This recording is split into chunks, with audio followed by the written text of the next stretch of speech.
What is pre formulation? Pre formulation, pre मतलब पहले, formulation किसी भी फार्मूलेशन बनाने से पहले की जो स्टडी है उसको हम प्री फार्मूलेशन कहते हैं। इसके अंदर क्या क्या देखते हैं, जो हमारे पास न्यू कंपाउंड होता है ना, जिसकी हमने फार्मूलेशन बनानी है, बिल्कुल नए सिरे से अलिफ से शुरू करते हैं हम, कि नया कंपाउंड हमारे पास आया, उस नए कंपाउंड की हम सारी फिजिकल और केमिकल कैरेक्टरिस्टिक्स देखते हैं। जो जो केमिकल या फिजिकल उसकी जो कैरेक्टरिस्टिक्स है, जो उसकी ड्रग परफॉर्मेंस यानी कि pharmacokinetic, dynamic, toxicity, efficiency, potency और फार्मूलेशन डेवलपमेंट पे इफेक्ट करे, यानी अगर उसकी परफॉर्मेंस में इंटरफेयर कर रहा है तब भी हम उसको स्टडी करेंगे। उसको अगर वो फायदे का काम कर रहा है तो उसको इन्हांस करेंगे, अगर वो हमारी परफॉर्मेंस के अंदर रिड्यूस कर रहा है तो हम उसको चेंज कर देंगे।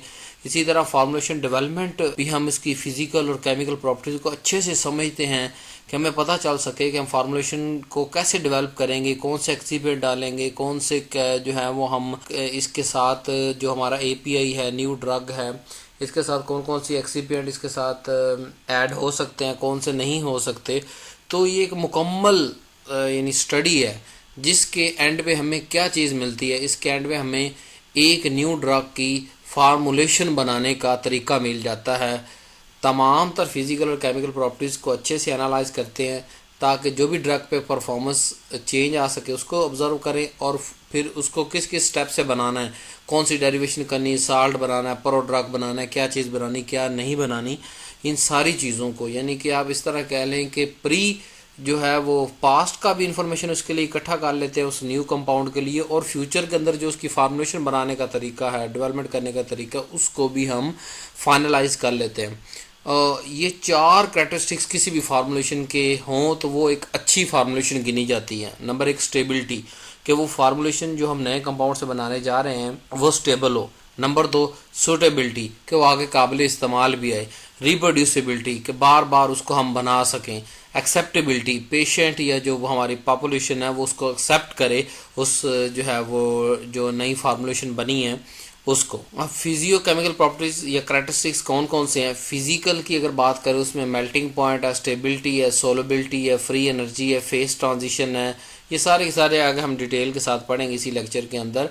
तो ये सारी फिजिकल कैरेक्टर्स है। और केमिकल की अगर बात करें तो केमिकल के अंदर फार्मूला आ जाता है। SAR का मतलब है जी स्ट्रक्चर एक्टिविटी रिलेशनशिप, के स्ट्रक्चर के कौन सा हिस्सा किस तरह जो है वो, यानी केमिस्ट्री को इसमें करते हैं कि स्ट्रक्चर का ये फलाना फंक्शन ग्रुप है, इसकी ये एक्टिविटी, फलाना ग्रुप ये एक्टिविटी।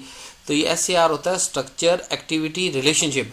वो हम देखते हैं उस न्यू कंपाउंड का, उसकी रिसेप्टर बाउंडिंग देखते हैं, उसकी डेरिवेशन बनाते हैं, मुख्तलिफ केमिकल नेचर के अंदर उसको तलाश करते हैं कि कौन सा इसका डेरिवेटिव सबसे अच्छा है। तो फिजियो केमिकल बात बिल्कुल क्लियर, फिजिकल, फिजियो मतलब फिजिकल और केमिकल मतलब केमिकल, यानी तमाम तरह प्रॉपर्टीज़। किन चीज़ों के लिए हम ये सारी प्रॉपर्टीज़ देख रहे हैं? दो काम के लिए, कि इनमें से कौन सी प्रॉपर्टी हमारी ड्रग परफॉर्मेंस पे इफेक्ट कर रही है और कौन सी जो है वो फार्मूलेशन डेवलपमेंट में हमारी मदद करेगी। क्योंकि हमारा मकसद क्या है प्री फार्मूलेशन स्टडी का? किसी एक न्यू कंपाउंड की फार्मूलेशन बनाना हमारा मकसद है, कि बिल्कुल न्यू एंटाइटी है हमारे पास, न्यू हमारे पास कंपाउंड है, न्यू एपीआई है, उसकी फार्मूलेशन आज तक कोई भी मिसाल नहीं बनी, मतलब उसका जो है वो कोई डोजेज फॉर्म सेलेक्ट नहीं हुआ, कोई कुछ नहीं हुआ, हमें पता ही नहीं है कि कौन सी डोजेज फॉर्म इसकी बन सकती है।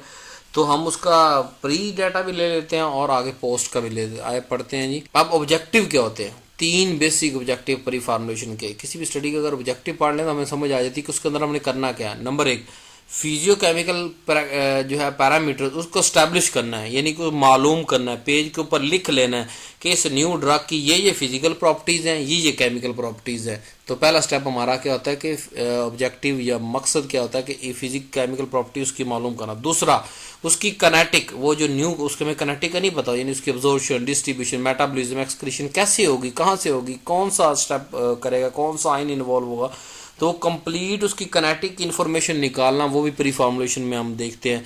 और स्टेबिलिटी स्टडी के टेम्परेचर के बढ़ने से, टेम्परेचर के कम होने से, रोशनी से इसकी कोई स्टेबिलिटी का इशू तो नहीं आ रहा, हाफ लाइफ कितनी होगी इसकी, फुल लाइफ कितनी होगी इसकी, जो है वो शेल्फ लाइफ कितनी होगी। तो ये काइनेटिक और स्टेबिलिटी को डिटरमाइन करना भी हमारे पास प्री फार्मूलेशन स्टडी के अंदर ही आता है।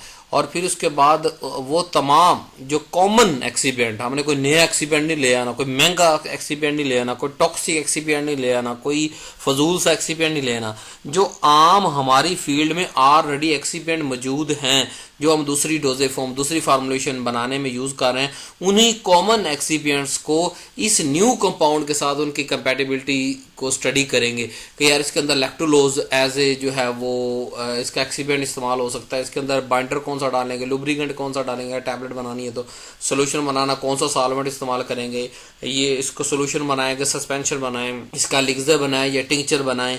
तो ये जो कॉमन एक्सीपिएंट यानी मौजूद होते हैं मार्केट के अंदर, उनके साथ इनकी कंपैटिबिलिटी, एपीआई न्यू कंपाउंड की एक्टिविटी को एस्टैब्लिश करना भी एक ऑब्जेक्टिव है। तो ये 3 मेजर ऑब्जेक्टिव हैं, यानी कि हम कहाँ से शुरू कर रहे हैं, बिल्कुल रॉ फॉर्म से शुरू कर रहे हैं कि उसकी अपनी फिजिकल केमिकल नेचर देख रहे हैं, फिर उसकी काइनेटिक, फिर स्टेबिलिटी, फिर फार्मूलेशन तक हम पहुँच गए। और डिफरेंट डिस्काउंट मुख्तलिफ जो है वो मौक़ों के हिसाब से चलता रहता है इसके अंदर।